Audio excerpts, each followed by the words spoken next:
മാത്രമാണോ പ്രതി? അവൻ മാത്രമോ? അവൻ മാത്രമല്ല, ഞാനും പ്രതിയാണ്, നിങ്ങളും പ്രതികളാണ്, എല്ലാവരും പ്രതികളാണ്. ആ പിഞ്ചു കുഞ്ഞിനെ കടിച്ചു മറിച്ചവൻ അവൻ മാത്രമല്ല പ്രതി, നീയും നിങ്ങളും പ്രതിയാണ്, ഞാനും പ്രതിയാണ്.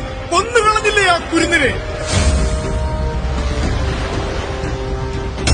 പഞ്ചായത്ത് മെമ്പറെ, എന്താണോ അവിടുത്തെ വാർഡിൽ എത്ര അതിഥി തൊഴിലാളികൾ താമസിക്കുന്നുണ്ട്? 100 പേര് കാണും. അവരെ കുറിച്ച് നിങ്ങൾ പഞ്ചായത്തിന് എന്തെങ്കിലും ബോധ്യമുണ്ടോ? ഞങ്ങൾക്ക് ടാക്സി കിട്ടിയപ്പോഴേ വേറെ ഒന്നും കാര്യമില്ല.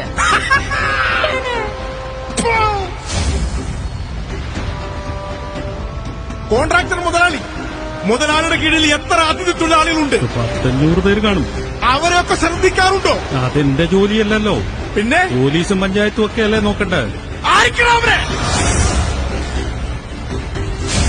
വാടക കെട്ടിട മുതലാളി പണം വാങ്ങിച്ചു കൂട്ടുന്നതല്ലാതെ അതിഥി തൊഴിലാളികളെ കുറിച്ച് എന്തെങ്കിലും ശ്രദ്ധയുണ്ടോ? അതിന്റെ ആവശ്യം